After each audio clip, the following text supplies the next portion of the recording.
UDL in Action podcast wishes to acknowledge First Nations peoples in Australia and across the world whose songlines traverse the globe. We pay respects to their elders past, present and emerging whose cultural traditions inspire and continue to educate. How can I activate students' prior knowledge, use effective strategies to highlight key ideas, and design learning experiences that support diverse perspectives and real-world application? Welcome everyone to the UDL in Action podcast, where, as Zach's question alluded to, we will explore Representation Guideline 3, focusing on building knowledge. This guideline will help explain why usable knowledge matters in today's classrooms, because education is not about simply delivering information. I'm your host, Rebecca Rosenberg. Joining me is my co-host, Rhonda Laswell from Indiana, whose expertise will guide our discussion on what transforms information into knowledge students can actually use. Rhonda is a retired educator and Universal Design for Learning coordinator. She spent nearly 2 decades immersed in UDL as both a teacher and a professional development coach for educators. We are always so delighted to have Rhonda share her wisdom from decades of experience in each episode. Rhonda, thank you for being here. My pleasure, as always. As you heard at the beginning, we are joined by Zach, an early career teacher who is currently working in a regional high school in Queensland. Zach is keen to learn more about UDL, and we're committed to helping all educators understand UDL and apply it effectively in their practice. Let's have a listen again to Zach's question for this episode. How can I activate students' prior knowledge, use effective strategies to highlight key ideas, and design learning experiences that support diverse perspectives and real-world application? So, Rhonda, what are your thoughts regarding Zach's question, especially when we know that deep learning is an active process in which students construct understanding by connecting new ideas to prior knowledge, and that simply being exposed to information isn't enough? What are your thoughts? Well, the first thing that comes to mind when I think about Guideline 3 and building knowledge is that is where working memory is housed out of the 3 major components of executive functioning. And so you have working memory, you have executive functioning, and then you have regulation. And those 3 fall really at the bottom of the guideline. So I think, first of all, it's important to look at how the guidelines are constructed with this one. So we start in representation with perception, and then language and symbols, and then building knowledge. But we have to remember that we can't tax the working memory too much, right? Because then it just gets in the way, right? It actually becomes a barrier itself because there's no space left. So I always like to think of it this way. Start at the top with perception. That's like the welcome mat. And the teacher's really doing a lot of that. Actively setting things up, like providing, right, things in multiple media in different ways. And then when we move into decoding, we're adding layers. So think of it like, okay, I've showed an object lesson, I've showed a video, now I'm adding maybe a little bit of a note guide, and I'm adding closed captioning. But then when I get down to building knowledge, I have exposed my students to some things. I really need then to give them the opportunity to have some private quick think time, some turn-in talks, maybe some cards with questions where we could go around the room. I always love movement at this stage. And the reason is because we've already done some things to present some information, right? So that if we can get them up and moving a little bit, and maybe instead of just giving everybody the same question, put 4 questions up, have them rotate, and just as they go by, jot down some notes or just turn and talk to someone about it. Because really, what you're wanting to do right now is to get their brain thinking about what you've shown them or what's been talked about already. And then from there, those prompts will help them to internalize a connection that they personally have. And in order to do that, you have to give them some private think time, and then you need to give them the opportunity to do some active participating, whether it's speaking, whether it's drawing, whether, it's writing something down in a journal. And so for me, I like to see movement at this stage as well as some introspective processes going on for them, if that It's makes sense. interesting. It certainly does. It's interesting how getting students up, moving around, and navigating different questions that you potentially propose builds on the knowledge that has already been established. Just simply getting up and moving around and almost like that think, pair, share Mhm. approach builds on the knowledge and makes students aware of the what they already know, as well as uh, engaging them in what there is yet to know as well. That's great. Thank you. Yeah, and too, it wakes the brain back up. So if you've been Mm. doing some direct instruction, right, you get them up and moving, you're waking the brain back up, you're really re-engaging them in the process as well. But and there is nothing. I mean, if we think as adults about going to professional learning opportunities, if Yeah. we're sitting for an extended period of time as adults, we're looking for the opportunity to stand up, move around, perhaps go to the bathroom, grab a drink, let alone our little people that we can unintentionally, but expect them to sit for extended periods of time, and that can be quite exhausting. Yes, and I think another thing that's important to keep in mind here too is a lot of times we feel like we don't have time to do Yes. some of these types of Mm, activities because we mm, think we need to constantly be like throwing this information at them and getting this information to them. But if we do not give the brain some time to think and to process, and everybody has a different processing yes. speed, then Yeah. we're really at the end, we're not really going to capture what we need to capture from them as far as their engagement and then as far as connecting to their background knowledge. They need a time and opportunity to do that. Well, that's actually a wonderful segue into my next question. When we're thinking about the specific considerations under Guideline 3, connecting prior knowledge to new learning. So, can I ask you, how can teachers intentionally uncover and activate prior knowledge before introducing new learning? Mm. I always like to do the senses with something like that, whether it's smell or touch, even sometimes taste. I feel like that is always a very engaging process. Another thing to think about is music, right? So a way that you, in literature, connecting music is another great way to really engage. The other thing that happens, though, is that students don't always realize that they have a connection, right? I mean, we have so many webs of knowledge and so many ways that we can connect. And so sometimes just putting out some random pieces, right?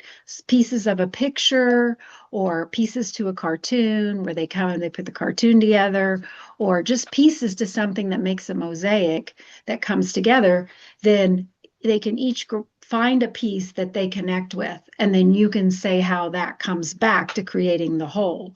And so sometimes, something as simple as um, cutting out some things out of a magazine that connect to the topic, but they're connected, that hasn't been made explicit to them yet, right? And so that's one way to do it. And again, another way that I feel is really, really important is to give them an opportunity to verbalize that to someone in a small group, because that's got a lower threshold for threat if Yeah. they're talking with their partners in their group. And sometimes too, just sitting and having a round table conversation or a circle conversation can be really helpful as well. And the reason that's important is because that also gives time for processing. But what happens when you hear somebody in the room talk and then you go, oh, that reminds me of this. Oh, that reminds me of this. And as adults, we do that a lot. But with children and students, we don't always give them those social experiences that are actually learning experiences. And so, and then another thing too that's really good is modeling it, right? So at this stage, when we're thinking about what we want students to do as far as their thinking and their critical thinking process, sometimes we just have to model that. And we could model, oh, well, this reminded me of that, and then write down that keyword and underline it because I know that's a vocabulary word that's going to be coming up. So when we model the process as well, that's also very important. And people say, well, you don't need to do that with secondary kids. Well, yeah, you do, because anytime we can model critical thinking skills and anytime we can model the process of learning, we're helping to support everyone because you may have a kiddo in there that day who's just actually having a bad day and they need that extra. But we're always going to have kiddos who are not reading on grade level. We're always going to have kiddos for whom whatever language we're teaching it is not their native language. And so those supports and things are beneficial. You're going to have students in there that have been identified with special needs. And so, casting a broad net is really what we want, right? We want to be able to cast a broad net and make sure everybody has equal opportunity and everybody has equal access, even though the route to that or the path to that may look a little differently for different individuals. I think that I just don't think you can say enough about the social component of learning when we're talking about this particular guideline. And that's why it's important to have norms and processes and protocols set up as well. Because as you've explained throughout your whole response, is that learners arrive with different backgrounds, strengths, and ways of knowing. So being able to model an appropriate approach is a really intentional and effective way to go for all of the students in our class, no matter what age, what stage, or what content's being taught. That's great. Yes. So if we think about consideration 3.2, highlighting patterns, big ideas, and relationships, what strategies help students notice the big ideas instead of getting lost in isolated facts? Well, certainly things like word webs, graphic organizers, those are all super helpful. And there's just a boatload of things on, the internet and different resources that are available digitally for printing out those kinds of things, which are great. I think that at this stage too, what you're really wanting to pay attention to again is back to bold, font size, color, if they get in the habit of knowing that a really important word is always going to be in bold and it's going to be blue, right? Is if you have that established in your learning environment, then they know to pay attention to those things. So I think that's always really important. It's also really important for them to interact as well. So having highlighters out for them, or, crayons to circle certain words. I know with English and language and vocab, it's always great to have those kinds of resources so that you can say, hey, everybody find, the vocabulary word and circle with red. Or give them a copy of what you're working on, have it on the LCD, but have them personally, are there any words there that you're like, I'm just not quite sure what that is? Circle that word. Okay. And then have a conversation with the people at your table, because then there may be someone there who can explain that, right, very easily, and we can move on. Or we may need to stop as a whole group and have a little bit of a discussion, maybe pull up a little video clip or a diagram and go into just a really quick mini lesson on that. Because as much as you plan for, right, what you think everybody knows and doesn't know, and you will be doing some pre-assessment. Sometimes just on the fly, those things happen. And sometimes those are the best learning experiences for everyone in the room. And you may have someone in the room who can explain it better than you. So don't ever forget to crowdsource at this point as well, because that's really important. But when we're thinking about the highlighting critical features and patterns and things like that, this is also a good time to engage the graphics on your LCD or on your learning management system. But I also find this is a really good place too to do a personal dictionary where kiddos can have a space or a place where they can just put the things they need to be their own personal supports. So you're modeling it up here, but not every kiddo may need to have everything that you're teaching or displaying as far as a support for them, right, or a scaffold. And so having a few options to choose from is always great. But then even narrowing that down a little bit deeper to a personal dictionary is always really good. And this is also where I loved to have students create for us the word wall. So at this point, we may pull out a nice size index card, and each table or group gets to pick a different word, and they're going to create a definition, a picture, an example, a non-example, and we can post that right up. Kiddos can also, certainly put that in their personal dictionary if they want to, but then we have that support on the wall so that, think about tomorrow. So tomorrow's here. And yesterday we had 5 new vocabulary words. What can we easily do? We can go back to the word wall. We can go back to what was the conversation you had the day before, right? And we can bring that back around again before we go on. And it's also really important. A lot of times, and I'm going to talk about things that we intuitively do that aren't helpful for a moment. What do we like to do for a bell beater when kids walk in the door? Let's see what you remember from yesterday. Oh, pop quiz. You want to cause dysregulation? Say the words pop quiz, number one. Number two, if I give a pop quiz on vocab words from the day before, and I have someone who was absent or was having a bad day or who just needs more support and I didn't realize it, you've lost them now for the next 45 minutes to an hour. So if you want to dysregulate a kid, start with an assessment. Now, can you do an assessment without them knowing it's an assessment? Yes. I mean, give a prompt. Tell them to jot down. Okay, so for example, there's 3 kinds of tectonic plate movement. I could say, everybody in your journal, jot down real quick what the 3 kinds of tectonic plate movement are. You can give me the names, the vocabulary names. You can give me a picture, or you can give me a description of how they move. And I'm just going to walk around. And as soon as you get that done, I'm going to be by. I don't need to put it in the grade book. It doesn't have to be a pop quiz, but I can very quickly know how many people have it, right? What an excellent example of non-confrontational formative assessment.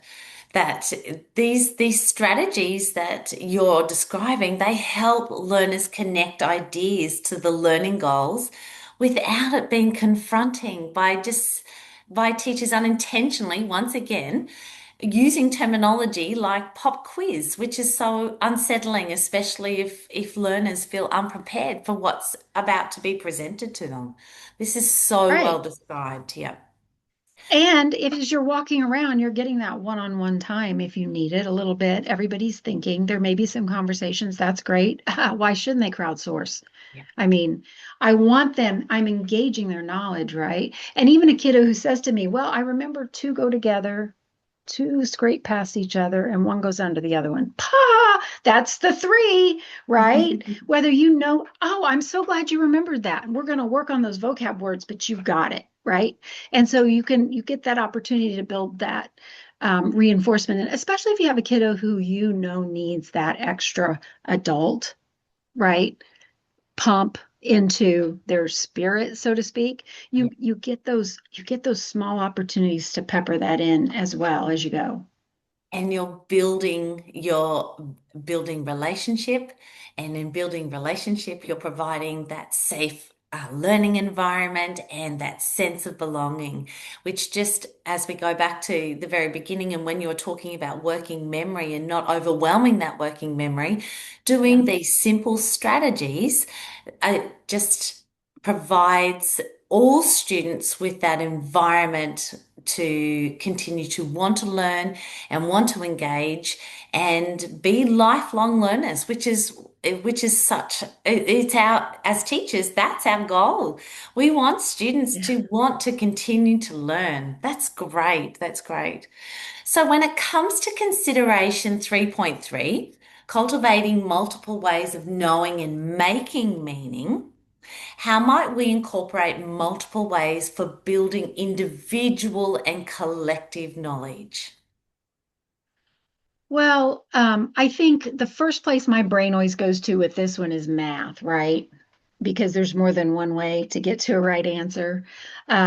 So I just think that it's always interesting to allow students the opportunity to be able to share how they got to where they are. Because a lot of times what happens in an instance like that is we have a student who maybe has been struggling, but once a student explains something or demonstrates something in a way that maybe we didn't even think of, right? It clicks for that kid. And for that kid, that's really important. And this is also, I think, a good opportunity to do some fishbowl work where you have the class come around and you have a group of 3 or 4 working on something, and then we're just kind of being active participants in a passive way. We don't realize that we're engaging because we think we're just watching, but we're not. There's a lot going on in our brains. And so that's a time when individuals could have a clipboard, they could have a personal dictionary, they could have still have a graphic organizer. And so what they're doing then is they're really getting some time to process without being on, right? Because when you're not the one in the fishbowl, you feel like the pressure's off. And when the pressure's off, your brain opens up, right? It's happy. It's not like, oh, she might call on me. I might have to say something in front of somebody. So when that brain relaxes, right, then we're actually free to really think more clearly. And so having more than one way, having more than one strategy is always really, really important for students. And then kind of taking that performance pressure off. There's a lot of performance pressure in math, right? Just because everybody wants to be really good and successful, and you want to be the quickest one, and you want to be able to get your problems done first, and all of that jazz. But math itself is it's a very social activity when you really break down problem solving, because that's what it is. It's problem solving. It's not rote memorization of an algorithm. It's learning how to problem solve. I know our students each day would have um, a math question, but it was done in such a way that it was given more as a prompt. And students were given a little bit of time alone, and then a little bit of time in a small group, and then a little bit of time to have a conversation. So it's more like a little bit of a math story, right? And so everybody got to kind of hear and listen in on the different ways that they were worked. Then the teacher, right, can do that on the smart board or the overhead, and say, hey, tell me how you work that, and I'll do it up here. Or you can have the student come up and do it right there, right? In front of everyone so that everybody can see that there's more than one way to get there. And it's a great way to practice being wrong and having to correct your mistake. It's a great way of saying, oh, I see why you thought that, but did you consider this? Right? So you're modeling problem solving process again, which is really, really important. You have to, we forget, I think, in education, how much work it is to navigate being a student, what I call studentness, right? Yeah. And anytime you can take the heavy lifting off of that and you can put it back onto where it needs to be, which is being able to learn and think and be creative and not be stressed out, that is so helpful. So every time we model these things and we provide, I always say, there's like no magic answer, but everybody thinks there's this magic answer, and kids don't always know how we got to the magic answer. Well, universal design for learning is really about, um, it's about exposing Yeah. all those things that goes into learning. And it's no longer just this magic book, then the teacher has the answers. No, it's a process. It's active. I'm involved in it. It's personal. It's painful. If I think or believe something and you're trying to convince me differently, it's like cutting my right arm off sometimes, right? Because I own it. And so allowing students that opportunity to have those tough conversations and those debates, and then also too to, ask a question every once in a while that creates that disequilibrium where they're like, wait a minute, that doesn't make sense. You Good, have because I, just so well described building how to go about building individual and then collective knowledge, where you as the teacher are the guide in building Yes. that collective knowledge for all the students in the class. And you've also just so well expressed how intentional design and multiple representations of information increase accessibility for all learners, which is it's great. It's great. So when we think about consideration 3.4, maximizing maximizing transfer and generalization, what helps students transfer learning from one situation to another, do you think? Oh, um, I think sometimes kiddos think that, there's this bucket and it's called social studies, and there's this bucket and it's called math, and there's this bucket, it's language arts. And they really do often see these things in silos, right? And so with this guideline, what's exciting is you can then begin to show them how all of this is connected, right? It's really cool for them to begin to see that everything technically at the end of the day is connected, right? Especially when you're talking about vocabulary, but math. And there's so much math in science, and there's so much language arts and social studies, and there's a lot of vocabulary in science and social studies and math when you think about being able to understand the language of that topic or that content area. And so giving them those real life examples of how they connect, and then having conversations with other staff members. Or, I mean, if you're teaching all four core areas, you know what the connections are. But if you're trading kiddos, or if you're in secondary and they're moving around, just ask sometimes. I would go and ask the other teachers, what are you working on? What are you going to be working on for the next 6 weeks, to see how I could then intentionally put some prompts in there, or I could give them some questions to ask their students to make those questions, or to make those connections back, is always really important. And sometimes it's just a 5 to 10 minute conversation, or it's an email that you shoot to someone that makes it more authentic for them and more real. And anytime that it feels authentic and real and connected to something else, they're less likely to think it's dumb, or it's just over here in this category that I'm not really good at, right? Because Yeah. students label themselves sometimes. I'm good at reading, I'm not good at math, or vice versa, or I like this, but I don't like that. And so taking down those walls between those silos, I think, is a really, really important strategy for helping students transfer that information.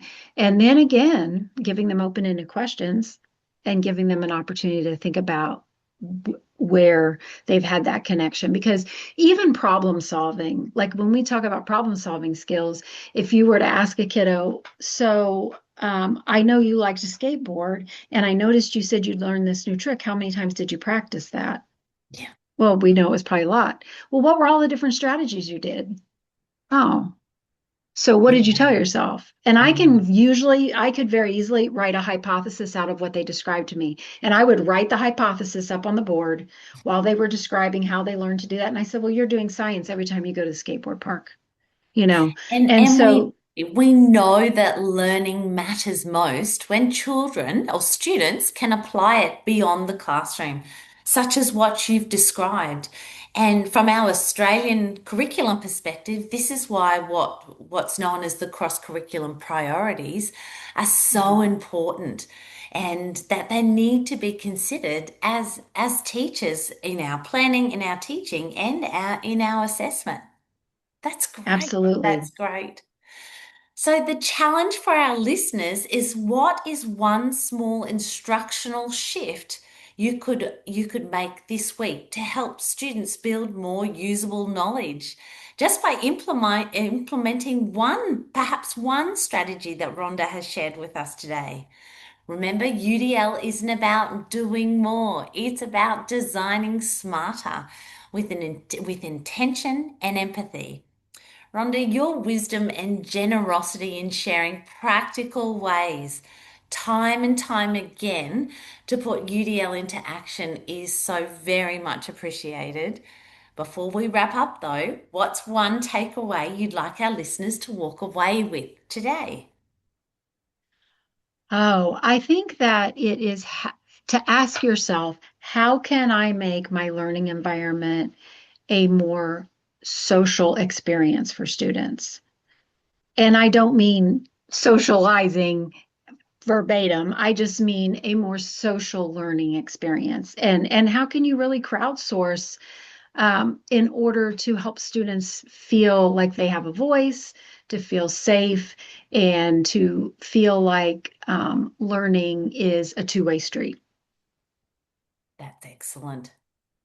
That's insightful and wise. Thank you for tuning in today, everyone. If today's episode sparked ideas or reflections, we'd love to hear from you. You can email us at udl.in.action.podcast@gmail.com. And if you'd like the show notes or resources mentioned, just click on the link at the end of each episode description to our G Drive folder for listeners. These resources are amazing and highly recommended. And please share our podcast with your colleagues through YouTube or Spotify.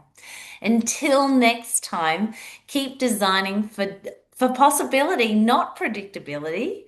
So bye for now. Toodaloo.